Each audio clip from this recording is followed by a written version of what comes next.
کچھ لوگ کہتے ہیں کہ اللہ کریم بڑا ہے۔ اللہ اگر بڑا کریم ہے تو نبی اکرم صلی اللہ علیہ وسلم نے فرمایا وہ بڑا بے وقوف ہے جو خدا کی رحمت کی امید بھی رکھے اور اللہ کو ناراض بھی کرے۔ وہ تو بے وقوف بندہ ہے۔ اگر وہ کریم ہے تو محبت میں ہی اس کی بات مان لو، بات تو پھر بھی نہیں مان رہا اس کی۔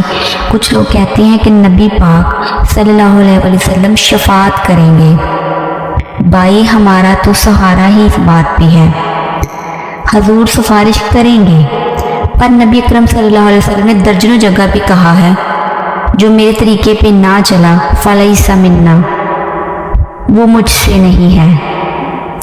حضور نے فرمایا جو بڑے کی توقیر نہ کرے اور چھوٹے پہ رحم نہ کرے وہ مجھ سے نہیں ہے۔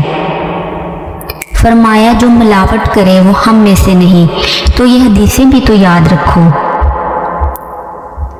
شفاعت کی بات سے انکار نہیں ہے، حضور گناہگاروں کی ہی شفاعت کریں گے، لیکن یہ حضور نے جو ہمیں اسباق پڑھائے ہیں یہ کس لیے پڑھائے ہیں ہمیں؟ یہ بھی تو ہماری سمجھ کے لیے ہیں۔ یہ ساری چیزیں ہم نے غفلت بنا کر اپنے اوپر اوڑھ لی ہیں، اور پھر سب سے بڑی بات یہ ہے جو لوگ جنت کے وارث اور مالک بن کے بیٹھے ہیں۔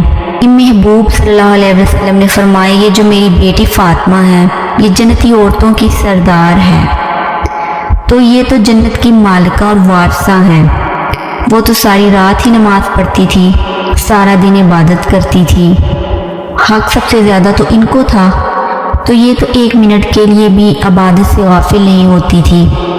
اور جنہوں نے صرف امید لگائی ہے اپنی زندگی میں خوش فہمیاں نہ لے کے یہ غفلت پیدا کرتی۔ حضرت عبداللہ بن مسعود نے فرماتے ہیں کہ مومن رائی کے دانے کے برابر غلطی ہو جائے تو اسے لگتا ہے کہ میرے سر پر بڑا پہاڑ کھڑا ہے، اور فرمایا جو منافق ہوتا ہے وہ پہاڑ کے برابر گناہ کر کے کہتا ہے بات ہی کوئی نہیں، یہ نفاق کی علامت ہے۔ حضور صلی اللہ علیہ وسلم نے فرمایا جب تو ایک گناہ کرتا ہے تو تیرے دل پر ایک دھبا لگتا ہے، نہ تو توبہ کرے تو دوسرا لگتا ہے، نہ کرے تو تیسرا لگتا ہے، پھر دل کالا سیاہ ہو جاتا ہے۔ چھوٹی چھوٹی غفلتیں بڑی غفلتوں کو جنم دیتی ہیں۔